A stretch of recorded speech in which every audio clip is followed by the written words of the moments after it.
So you've got an acoustic guitar as a present, or you've seen one in a shop and think, oh, quite fancy playing a bit of guitar. Well, in this video, I'm going to show you a few chords, and actually this video is going to be divided into three main parts. Some basic chords at the start, a few more advanced chords, and then a little bit more about the right hand strumming, finger picking, that sort of thing. So those three things. Timestamps below. This is a video of 3 chapters as opposed to 3 separate videos, so you can navigate to wherever you like. So I'm going to show you 4 chords first. E minor, C, G, D. Now with those chords, you can play a lot of songs. If you know 4 chords, you can get around quite a lot of the Beatles songbook, Rolling Stones, etc., whatever you want to do. So, the first one, E minor. Now, the strings are numbered 1 to 6. We've got string number 1 here, and string number 6 being the lowest pitch, or indeed the one that's closest to you. So, what we've got here then are your middle 2 fingers. So, forgetting a thumb now, you've just got 4 fingers to play guitar. We've got these 2 on 4th and 5th strings on the 2nd fret position, as you can see there. Now, just a little bit about the thumb. When you approach the neck, you approach with your thumb pretty much in the centre of the neck, and then you're able to swivel it round like so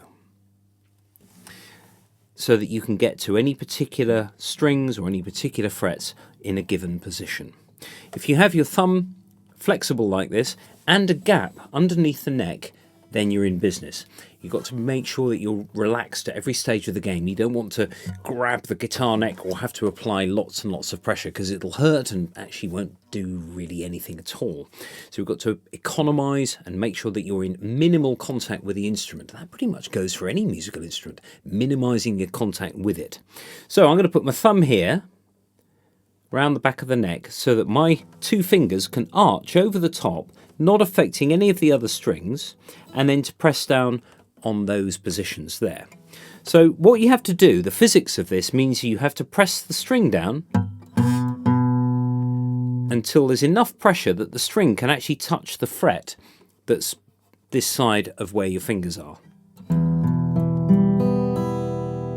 So there's my E minor. So if I don't press down hard enough, I don't hear those 2 strings. The next chord, C. Index finger on 2nd string, 1st fret. Then your middle finger on the 4th string, 2nd fret. And then your annular finger, your ring finger, on 5th string, 3rd fret. So it may work actually a little bit better if you just learn the first 2 chords and then add the others as you go. E minor and C. Notice also that my fingers are pressing right up to the fret itself, not lower down, because actually you have to apply more pressure if your finger is away from the fret. If I just give you a demo of that, this note here, if I apply the same pressure here, in fact I applied less there. So you get used to the fact that you don't actually have to apply a great deal of pressure at all. It's the efficiency of where your thumb is, the gap underneath your hand, and where your fingers press down. So E minor and C. Once you've done those 2 chords, then you can add G. Now G is a little bit of a handful, because actually you're pressing fingers down on either side of the neck. So if I just approach again with my thumb, I've got my middle finger, 3rd fret, 6th string. Index finger goes on the 5th string, 2nd fret, and then your annular finger all the way down to 1st string, 3rd fret. Now, of course, your thumb has to be flexible enough so that your hand can come all the way around in order to approach the neck like that. You don't want to have something like this or something like that. Your arm rather, really try and keep it 45 to 60 degrees with respect to the neck, not right out here at 90 degrees and not really tight in like that. So there's your G chord. And then we've got D. Now D is a little bit easier because all of the fingers actually press down on the first 3 strings. So you have middle finger on the 2nd fret, 1st string, then your index finger on that same fret but on the 3rd string, and then your annular finger goes between the two. Now care has to be taken that this finger doesn't mute the string either side of it. So that's another reason for getting your hand round so that your fingers approach from the top as much as possible. And there's your chord, your D chord. Now, with D, just as a brief thing, we can't strum all the strings here because otherwise it wouldn't sound any good. If I strummed all 6, not very nice at all. However, I can bring my thumb round. Now, I know I said about the flexibility of the thumb, but you can actually bring your thumb round slightly to mute the 6th string. Ideally, you don't want the 5th string, but in tonal terms, in note terms, in terms of the notes of the chord, it's not the end of the world. That's better, because the lowest pitch note should be the note that's in the chord. So a D chord has a D string as its lowest fret, lowest note rather. The same applies to C. Now C has a C on the 5th string, which is your bass note. You can use the open 6th string, but actually the open 6th string is an E, and it makes it sound a little bit bottom heavy. Whereas is purer and a little bit more accurate as that chord because the bass note is the right note. So just going through E minor, work on some independent movements when turning to the next chord. So like one finger at a time, for example, E minor to C. So I'd move my middle finger down a string, bring my annular finger up, and then add my index finger.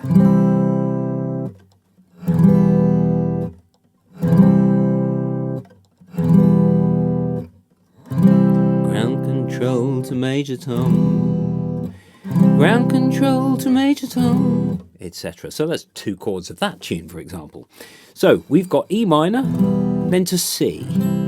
Now when you go to G, there are 2 ways you could do this. You could either use this fingering, which I described just now, or you could do this. You could just simply move those 2 fingers of C up a string and then put your last finger on 1st string, 3rd fret, and then release your index finger.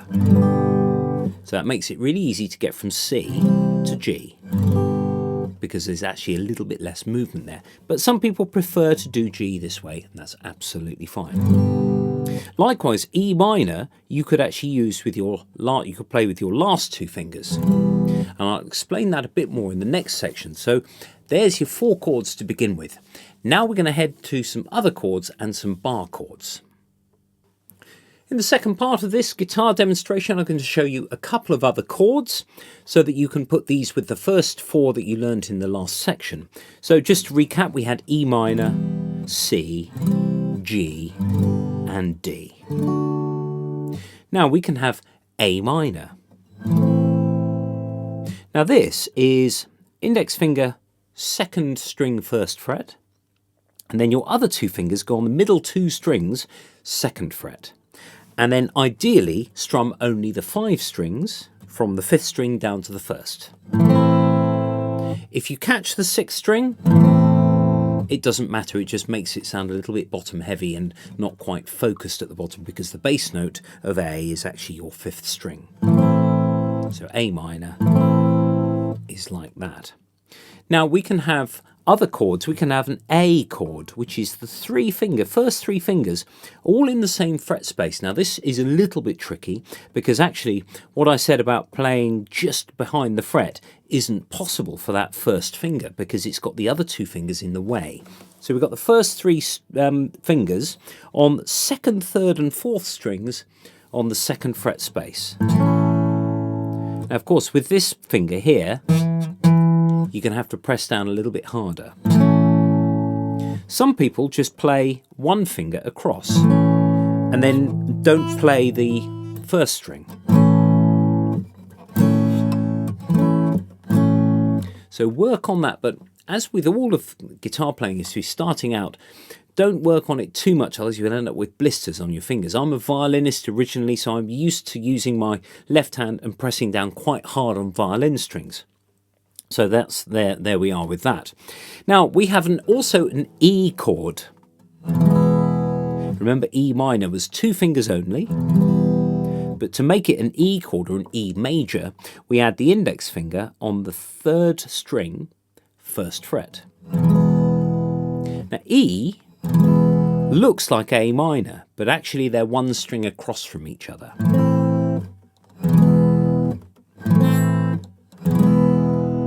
Like that. So we've got quite a few more chords in our armoury. There is also D minor. D was this. D minor is this. So you've got 1st fret, 1st string with the index finger, then 3rd string, 2nd fret with your middle finger, and then in between those, 3rd fret, 2nd string with your annular finger. Now a little word about minors and majors. Minor sounds quite dark and sad, whereas D major, sunrise, sunset. So you get these sort of 2 emotions in your chords. You get the major chord, which is quite bright and happy, the minor chord, which is a bit more melancholy. Now, I've got a capo here. You can buy, this is quite an old one, you can buy capos reasonably cheaply, but it enables you to play in different keys. So with my capo fitted, notice that it's right behind the fret as well. It's not back towards the next fret, because I need to make my strings now sound a bit different. Now, but still ring. So if I've got my C chord here now, it sounds different to the C that I had just now, which was this. It raises the pitch a bit.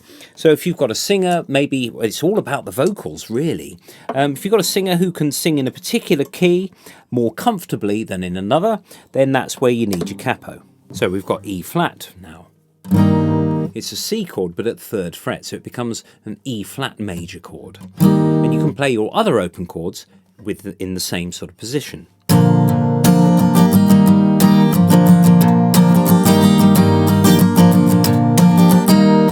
Like that.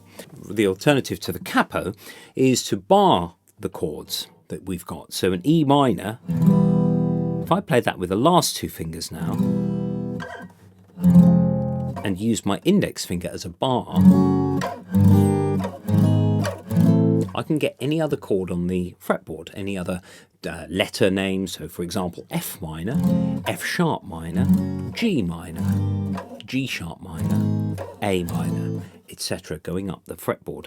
You can also do this with an A minor shape, for example. If you've got A minor, notice I'm using my last 3 fingers now instead of my first 3. It means that my index finger is waiting in the wings to bar across, or essentially do the job of the capo.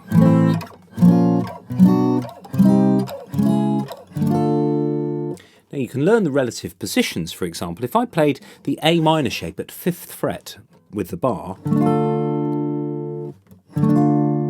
I get D minor. They're the same, except that this one has got a slightly higher note within that chord, so it sounds a little bit higher, if you will. The same thing happens with, if I played A minor as a bar chord, it's actually an E minor shape at 5th fret. So that you can compare that with that. Likewise, a G chord is an E shape barred at the 3rd fret. C is an A shape barred at 3rd fret. So you can hear they sound the same, or basically very similar. A D chord is up at 5th fret as an A shape. Now it takes time to learn all these, but the best thing to do is to read a chord sequence and then try and map it out in your mind. Sometimes you can have a piece of paper with all the chords written on it, but actually individual learning of those chords, just it may be another chord in your open chord armoury, makes it a bit easier. Now to that end, if you've got all of your open chords, G, C, D, for example, we've used all but 2 letters We had an A chord, we had a C chord, we had a D, an E and a G. So that leaves B and F. Now F is an E shape. If I use my last three fingers and move up to first fret.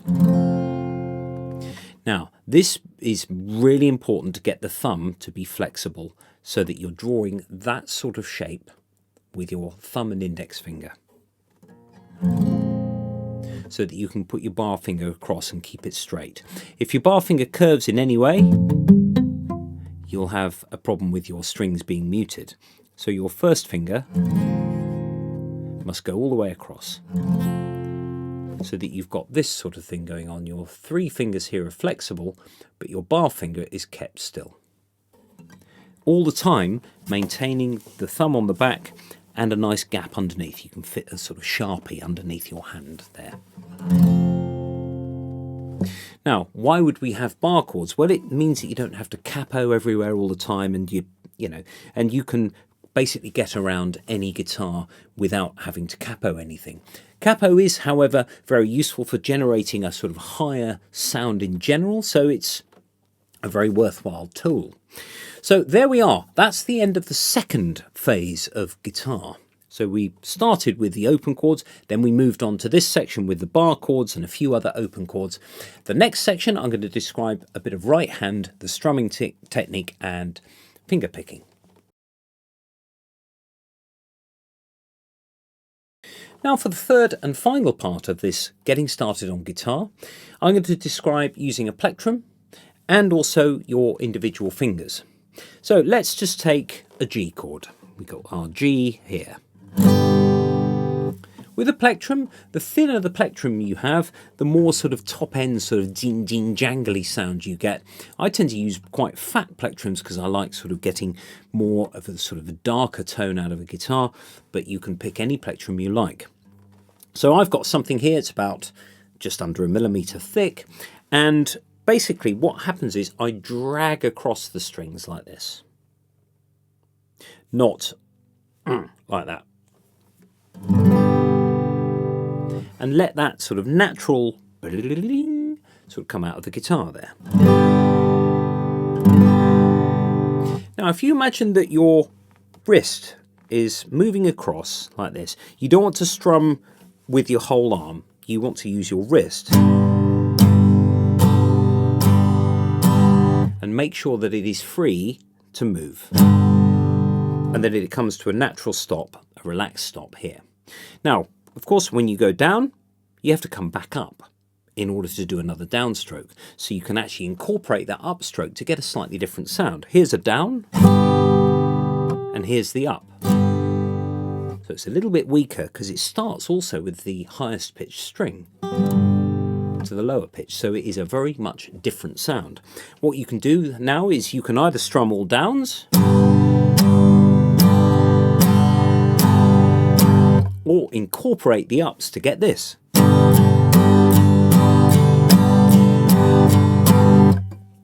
Now, it's important also to be able to get 16th notes. Now, what I played here was just quarter notes, four beats in a bar.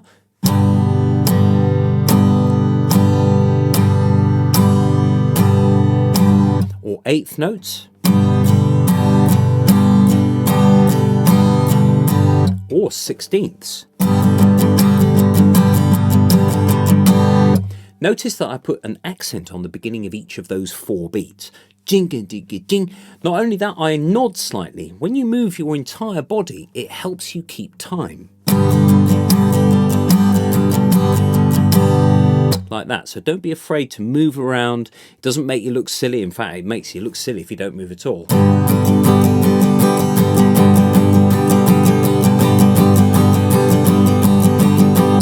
So there's some strumming. Now what you can do is you can do combinations. You can go down, down, up, down, down, up, down, or you can do this sort of classic sort of Oasis style thing where you get this.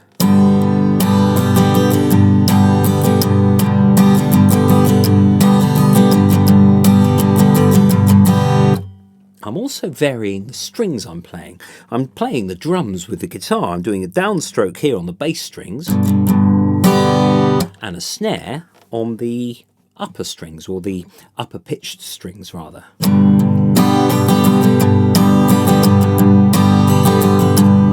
That's why guitar sounds so good on its own, because you can do that sort of thing. Now we have also finger picking, and whether you use the external sort of finger picks, I don't use those, but you can essentially now arpeggiate. You can do all sorts of things with your fingers.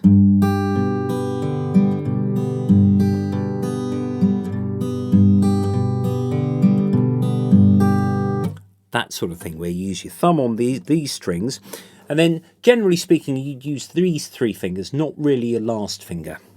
So and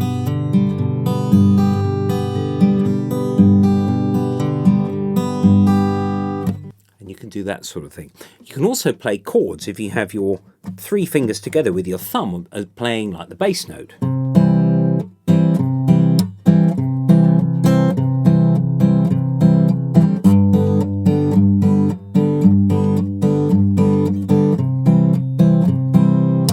That sort of thing. You can go back to the plectrum if you want to do some of that sort of chordal stuff as well, and you get a bit more top end.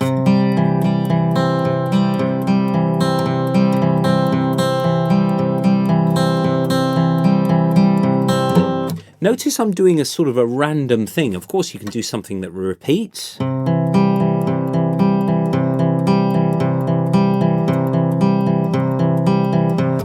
That kind of thing. So there's quite a lot you can do with the plectrum here. Make sure that it always glides across the strings, is dragged across, rather than rammed across.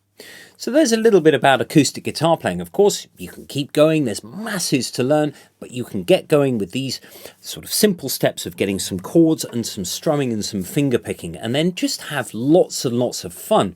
There's a reason that the verb to play is used in music. It's because it's fun. So there we are. There's a bit of acoustic guitar for you. All the best. Post any questions you like in the box below, and I'll do my best to return your questions.